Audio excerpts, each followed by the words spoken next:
Shah Collection, exclusive for wedding dresses, fancy suits, party wears, dress materials and ready-made dresses. वाजिब दामों में बेहतरीन कपड़ों का कलेक्शन। आज ही तशरीफ लाइए Shah collection, beside Gujarat textile, Tipu Sultan road, Raichur.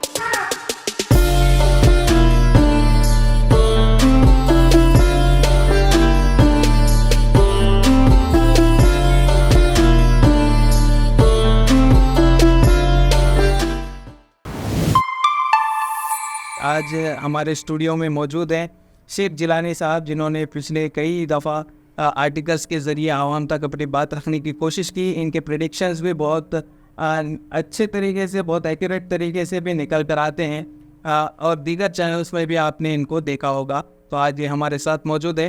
Sir, आपका वेलकम है, आपका आने का शुक्रिया। शुक्रिया ट्रू मीडिया का बहुत बहुत, जिन्होंने मुझे इस काबिल समझा कि किसी टॉपिक पर मैं बात कर सकता हूँ। एक और नई चीज़ इन दिनों फेमस हो रही है जिसका नाम भगवा लव ट्रैप है, और उसी के साथ मुसलमानों के पहनावे पर अबाया या हिजाब, उसको लेकर के भी बातें चल रही हैं। उसको लेकर पर्टिकुलर टारगेट किया जा रहा है। ये भगवा लव ट्रैप और हिजाब के ताल्लुक से दो अलग चीज़ें हैं जी। पहले भगवा लव ट्रैप के ताल्लुक से बात। भगवा लव ट्रैप का तो इस तरीके से है, मैं आपको इसमें से दो पॉइंट्स बताता हूँ। एक कानून के पॉइंट ऑफ व्यू से, एक मज़हब के, मैं दिन नहीं बता रहा हूँ, मज़हब चाहे कौन सा भी, हिंदू मज़हब हो, मुसलमान मज़हब। कानून के पॉइंट ऑफ से ये है कि कानून इजाज़त देता कि किसी के साथ भी कर लो शादी, हिंदू मुस्लिम के साथ कर लो, मुस्लिम हिंदू के साथ कर लो, कौन सा भी कर लो।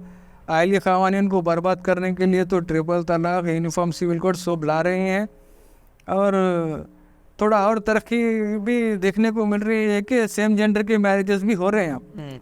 तो ये चीज़ जो है ना, नए नए कानून ला रहे हैं। ये अम्बेडकर साहब का कानून लिखा हुआ कुछ और था, ये नए नए जो कानून ला रहे हैं ये तो वो है, वो जो ऊपर से जो कानून ऑर्डर जो आते वो कानून ला रहे हैं। तो कानून के पॉइंट ऑफ व्यू से आपको कोई रोक टोक नहीं है, चाहे आप किसकी कोई भी धर्म वाला हो, लेकिन अगर आप एलिजिबल है तो आप शादी कर सकते। अच्छा, दूसरी बात, अब दीन की पॉइंट ऑफ व्यू से, मैं तकरीबन व्यूअर्स भी मुस्लिम्स के हैं, तो आप और मैं भी सेम कम्युनिटी से रिलेट करते हैं, तो इसलिए मैं मुस्लिम्स के पॉइंट ऑफ व्यू से ज़्यादा बताऊंगा, नॉन मुस्लिम्स के थोड़े एक दो पॉइंट्स बताऊंगा। नॉन मुस्लिम्स का अगर सुनेंगे तो वो लोग क्या करते हैं, कहते हैं कि लव जिहाद कर रहे हैं मुसलमान। मुसलमानों को पूछे तो मुसलमान क्या बोलते हैं, भगवा लव ट्रैप है बोलते। प्रॉब्लम दोनों मज़हब के लोगों को हुई है। अगर मुस्लिम का लड़का हिंदू की लड़की से शादी कर लिया तो उसको क्या बोलते, लव जिहाद कर रहा हूँ बोलते नॉन मुस्लिम लोग। अगर मुस्लिम की लड़की नॉन मुस्लिम लड़के से शादी कर ली तो उसे क्या बोलते, भगवा लव ट्रैप में फंस गई बोलते ना, दोनों से। अब मुझे एक बात बताइए कि चाहे हिंदू मज़हब हो चाहे मुसलमान मज़हब हो, क्या लव मैरिज करने की इजाज़त देता? मैं पसंद की बात नहीं कर रहा हूँ, पसंद से कर लेना, एक ख़ानदान रिश्तेदार है, कोई एक देखे उनके फैमिली अच्छी है, इनकी फैमिली अच्छी है, अखलाक अच्छे है, देखे रिश्ता भेजे कर लिए, बात और है। लेकिन जो कुछ हो रहा है आजकल, आपको और आसान कर देता हूँ समझाने के लिए। एक मुस्लिम का लड़का है, क्या अगर मुस्लिम की लड़की नॉन मुस्लिम लड़के से शादी करनी तो उसको क्या बोलते, भगवा लव ट्रैप में फंस गई बोलते। अगर मुस्लिम का लड़का किसी हिंदू लड़के से शादी कर लिया तो उसको गलत है बोलना, उसको क्यों नहीं बोलते? मुस्लिम की लड़की अगर हिंदू के पास गई शादी कर लेके तो गलत है बोलते, मुस्लिम का लड़का करे तो भी गलत पीछे, बिल्कुल गलत। एक पॉइंट हुआ। दूसरा पॉइंट, अगर लड़की हिंदू लड़के के साथ भाग के जाके शादी कर ली तो गलत है बोले, मुसलमान लड़के के साथ भाग के जाके कर ली तो सवाब है, उतना चर्चा नहीं होता। हाँ, मैं भाग के जाके इसलिए बोल रहा हूँ क्योंकि तो किसी के क्या जो भी है वो कुछ अरेंज या फिर लव मैरिज को बोलने से तो बेहतर है, जो चीज़ ज़रूरत से ज़्यादा आगे स्टेप अहेड चल रही है उसके बारे में बात करेंगे हम। तो लड़का अगर ना हिंदू से कर ले तो उसको भी अगर बुरा समझो, लड़की कर ले रही अगर नॉन मुस्लिम को तो उसको भी इजाज़त नहीं है, दोनों को भी इजाज़त नहीं है मज़हब में। हिंदू मज़हब में भी नहीं है इंटर रिलीजन मैरिज, मुस्लिम मज़हब में भी नहीं है, ना लड़के के लिए है ना लड़की के लिए। ये एक पॉइंट है। दूसरा पॉइंट ये है, जब किसी को ना माँ बाप की, ना कौम की, मज़हब की, ना आखिरत की सोचने का नहीं है, जब मुंह मार के कर लेने का चाहिए, उतना जहन में आ गया कि बाउंड्री क्रॉस करने का चाहिए बोले, तो वो लोग क्यों सोचेंगे कि कौन मुसलमान है कौन हिंदू है। तो जो है इसके जिम्मेदार कौन है? मेरे सर के कुछ जाहिल लोग हैं। नहीं देखिए, मैं दूसरों को बोलने से बेहतर है अपने आप को बोलना दो। मुझ जैसे कुछ जाहिल लोग हैं जो ख़वातीन को वो रेस्पेक्ट, वो ओहदा नहीं देते अपने माशरे में जो देना चाहिए। कोई जा रही कॉलेज को जा रही, बुरखे में भी जा रही, हम अपने माशरे में क्या नज़र रखते, हम अपनी शादियों में क्या नज़र रखते, उनके माइंड में क्या चल रहा। मैं बतौर मुसलमान किसी दूसरे मुसलमान ख़वातीन को जो है ना उस नज़र से देख रहा हूँ, तो उसके माइंड में क्या आता, मैं बनी यही काम है ना, यही हराम काम है, क्या हिंदू क्या मुस्लिम। तो हम लोगों को चाहिए कि हम अपने नज़रें नीचे रखें, उनको वो रेस्पेक्ट दे, उनको वो माहौल दे, उनको ये डिफरेंस महसूस कराना कि बेहतर मर्द किस कौम के हैं। हम अपने माशरे में हम जब देखेंगे नाचते हुए इंस्टाग्राम या टीवी पे, तो चीज़ बड़ी है मस्त मस्त बोल के देख रहा है, तो उस घर के बच्ची को जब बाप की टीवी पे देख रहा है, बड़ा भाई देख रहा है, तो चीज़ बड़ी है मस्त मस्त, उस घर की लड़की के वास्ते वो चीज़ कॉमन है, कॉमन हो जाती। ये क्या है, हमारे अब्बा भी देख रहे हैं, हमारा भाई भी देख रहा है, चलो क्या है, भाई भी नाचे तो क्या फ़र्क पड़ता। तो जो है ना सबसे पहले कौम के मर्दों को जो है ना सुधरने की ज़रूरत है, और वो कौन से भी मज़हब के, कौन से भी मज़हब के हो। और रेस्पेक्ट जितना आप हमारे अपने कम्युनिटी में अगर फीमेल्स को जितना आप रेस्पेक्ट देंगे, जितना उनको अपने आप को बेहतर प्रेजेंट करेंगे, तो उनको लगेगा कि अरे भाई हमारी कम्युनिटी, हमारा मज़हब ये सिखाता, ये बेहतर है, हम उस तरफ नहीं देखना, वो अच्छा नहीं है ये अच्छा है बोलने का डिफरेंस मालूम पड़ना। तो ये अपने आप में चेंजेस लाना भी ज़रूरी है, बहुत ज़रूरी। हर मज़हब। और तकरीबन लोग बोलते हैं स्कूल कॉलेज को जाने वाले करते बोलते बहुत जने बोलते, तो जो है ना स्कूल कॉलेज का मैं आपको बताता हूँ कि बिल्कुल कोई पढ़े लिखे नहीं रहे से भी मुसलमान ख़वातीन भी जो है ना इस ट्रैप में फंसे हुए हैं। मैं बताता हूँ, बहुत लोग बोलते हैं कि शादी जल्दी करना ऐसा वैसा बोलते हैं, बेशक आप सल्लल्लाहु अलैहि वसल्लम बोले वो बात हक़ है, चाहे भटकने का मामला किसी के साथ रहो, मुसलमान के साथ रहो या नॉन मुसलमान के साथ रहो, भटकना ही होता है। आप सल्लल्लाहु अलैहि वसल्लम की बात सराखों पर जल्दी करना बोलते, ये एक दूसरा मसला है शादी जल्दी करना नहीं करने का।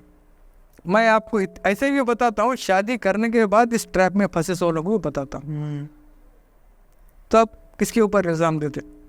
तो बताने का मकसद है कि हमारी कम्युनिटी में जो है ना रेस्पेक्ट, हम उनको वो इज़्ज़त प्रोवाइड करें, वो रिस्पेक्ट प्रोवाइड, वो इज़्ज़त, हम उनको एक ऑब्जेक्ट की तरह नहीं देखना, ऑब्जेक्ट की तरह वो फील नहीं कराना। जब मुसलमान का भी लड़का मेरे से यही चाहता, हिंदू का भी लड़का यही चाहता, तो मेरे पास फ्री चॉइस है कि मैं किसी के साथ भी वो काम करूं। अपने आप को जब तक हम बेहतर उनके सामने प्रेजेंट नहीं करेंगे, उनको उतना फील फ्री नहीं करवाएंगे, तब तक इन चीज़ों से। ये एक सिंपल सी चीज़ है भाई, जब जो है ना मेरे सर का कोई जाहिल किसी लड़की के साथ अफेयर रखना चाह रहा, ख़वातीन मुस्लिम इस लड़की के साथ, तो जो है ना वो उसके दिल में जो है ना यही हराम काम करने का है, तो मैं मुसलमान हिंदू कहीं को देखूँ बोलती भाई। आप समझ रहे हैं बात को? बिल्कुल। तो पाबंदी जो है ना पूरी तरीके से लड़कों के ऊपर भी लाना है, लड़कियों के ऊपर भी लाना है, अपने आप के ऊपर माशरे में जो है ना थोड़ा थोड़ा करके पाबंदी लाना। जो गुजर गया बॉलीवुड वगैरह उसके पीछे जा रहे थे, चले गए, वो भूल जाओ। अब जो है ना आहिस्ता आहिस्ता लाओ पाबंदी, अपने आप के ऊपर लाओ, अपने माशरे में लाओ। अगर कोई ख़वातीन जा रहे हैं मुसलमान, तो इज़्ज़त की नज़र से देखो उनको। तो आपने ये आपिश नहीं देख रहे तो दूसरे क्यों देखेंगे? बिल्कुल। और जिलानी साहब, इस्लाम में ये भी कहा गया है कि अगर कोई पसंद आपको आ जाए तो आप बेहतर काम ये कर सकते हैं कि आप निकाह करिए, उससे इजी वे नहीं है, ऐसा कई स्कॉलर है। पसंद का मतलब ऐसा है कि पसंद अलग चीज़ होती है, तो शादी से पहले बेटर वे तो यही है ना। नहीं नहीं, देखिए पसंद से कर लेना गलत बात नहीं है, मगर पसंद से भी आगे बढ़ के भी बहुत कुछ काम हो रहे वो गलत है। वो गलत है। हाँ, अगर आप उनकी सरपरस्ती, अगर आपको कोई है आपके रिश्तेदारों में, जान पहचान में, अड़ोस पड़ोस में, अगर मालूम है कि अच्छे नेक लोग हैं, तो आप रिश्ता बेच के शादी कर लो, ये बात और है। नहीं आप मकसद नहीं आप जो है ना जाके गार्डनों में वहाँ जाके टाइम पास करेंगे, इसकी इस्लाम का लेबल लगाएंगे, तो बिस्मिल्लाह बोलकर शराब पीने की बात है बस, और कोई बिल्कुल बिल्कुल बिल्कुल। तो इजी वे यही है कि आप जो है निकाह करिए, रिश्ता भेजिए। हाँ, तो ये इजी वे है। तो उसी के साथ भगवा लव ट्रैप से बचने का बेहतरीन तरीका है कि आप जिंदगी को जो है ना बेहतर बनाएं। आप बेहतर बनाइए, पाबंद बनाइए। दूसरों को बोलने से तो बेहतर है हम अगर माशरे को अपना ऐसा बना दिए कि मुसलमान लड़कियों को ये मालूम पड़ गया, सिक्योर में, हाँ नहीं, मुसलमान लड़की को उसकी अहमियत मालूम पड़ गई, क्या है बोलने का, ये चीज़ अच्छी है बुरी है, वहाँ पे नहीं जाना बोलने का, तो नहीं जाती। अपने आप को बेहतर बनाओ। तो हिजाब के ताल्लुक से भी बात थी कि हिजाब या अबाया, ये हिजाब के ताल्लुक से ये बात है कि किसी को बर्दाश्त नहीं होगी जो मैं बोलूँगा, तो दीन के पॉइंट ऑफ व्यू से बोलता हूँ। अगर आपको हिजाब के बारे में जानना है, पर्दे के बारे में जानना है, मैं दीन के पॉइंट ऑफ व्यू की बात बता रहा हूँ, बाद में दुनिया के पॉइंट ऑफ व्यू में भी आता हूँ। अगर जानने का है तो सूरह अल-नूर में है, और सूरह अल-अहज़ाब की एक आयत है जो घर के बाहर जाते वक्त की है। सूरह अल-नूर में इतने डिटेल से आपको अगर वो पढ़ेंगे ना, आपको मालूम पड़ेगा कि हम लोग हिजाब के नाम पे कुछ और ही कर रहे हैं। पूरे डिटेल से आपको किसके सामने पर्दा करना, किसके सामने नहीं पर्दा करना, किसके सामने सिर्फ चेहरा दिखा सकते आप, किसके सामने आ सकते, कौन महरम है कौन ना महरम है, कहाँ तक आपका है, वो सब A to Z सूरह अल-नूर में है। और आपको एक्स्ट्रा भी अगर कुछ होने का रहे तो हदीसों को छानबीन करो, हिजाब क्या है, पर्दा क्या है, मालूम पड़ जाता। नहीं, हुकूमत जिस तरीके से नहीं अब मैं आता हूँ उसके ऊपर आता हूँ। पहली बात तो दिन की पॉइंट ऑफ व्यू से समझा देंगे हम, बाद में दुनिया की पॉइंट ऑफ व्यू में आता हूँ। तो किस हिजाब क्या है, पर्दा क्या है, औरत को हुक्म क्या दिया गया है, मर्द को क्या हुक्म दिया है। अभी थोड़ी देर पहले बोला कि मर्द अपनी निगाह नीचे रखना बोल के बोला, उसको क्या हुक्म दिया गया है। मर्द को भी किस किस से पर्दा करना चाहिए, ऐसा नहीं कि सिर्फ औरत को भी। अगर वहाँ पे कोई नामहरम है उस रूम में, तो आपको मालूम है तो उन ऑलरेडी पर्दे में है, आपको मालूम है तो आप नहीं जाना वो रूम में। मर्द के ऊपर भी लागू होता, ऐसा नहीं कि फीमेल के ऊपर ही लागू नहीं, पर्दा मर्द के ऊपर भी लागू होता। तो कहीं है नामहरम है, तो सूरह अल-नूर में पूरे डिटेल है।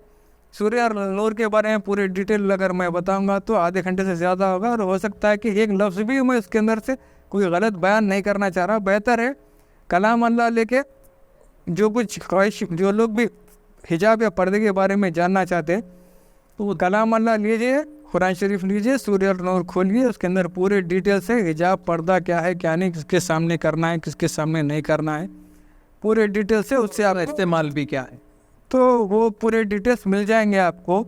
यही तो अब दुनियादारी के पॉइंट ऑफ व्यू से आते हैं। ख़ासतौर पे हुकूमतों की नहीं, हुकूमतों की पाबंदी नहीं है।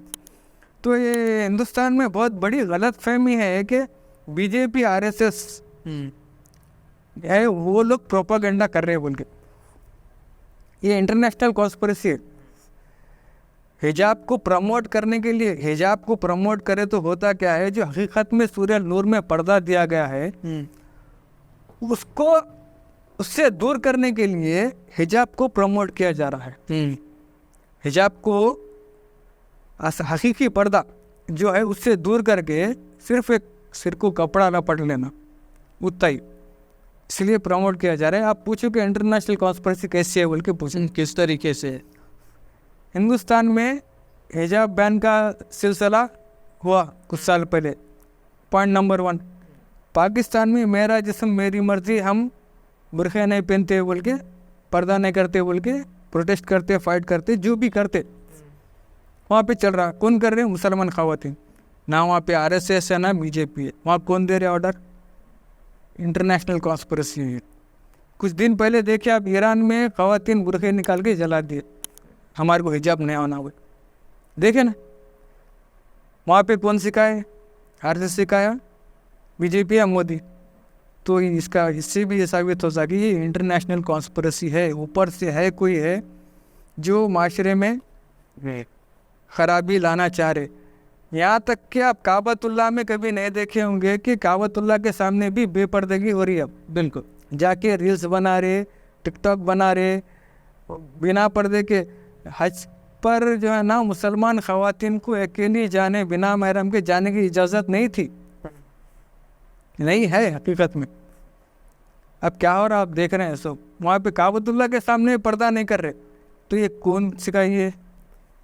तो ये एक इंटरनेशनल कॉन्स्पिरेसी है जो है ना माशरे में पूरी तरीके से बिगाड़ लाने के लिए।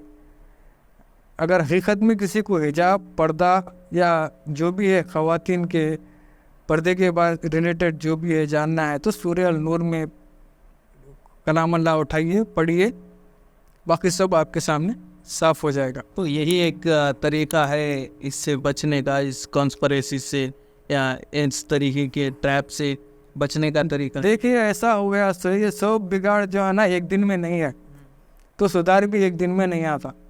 स्टेप बाय स्टेप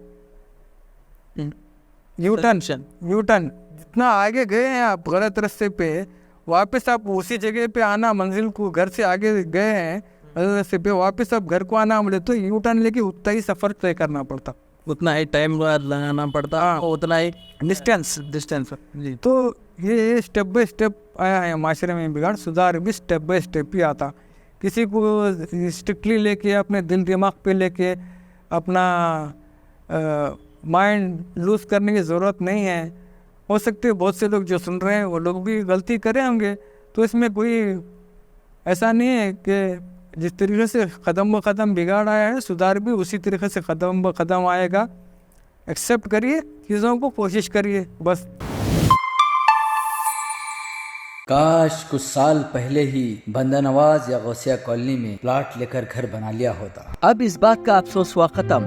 पेश है नवरंग लेआउट, NARDA ड्रेन और तार रोडों के साथ, गार्डन और सीए साइड भी अरब महल्ले से 1.5 किलोमीटर की दूरी पर और अली नायक कॉलोनी से बिल्कुल करीब। बेहद कम दामों में डेवलप्ड प्लॉट। मजीद जानकारी के लिए अपने रियल एस्टेट दोस्तों के साथ राबिता करें।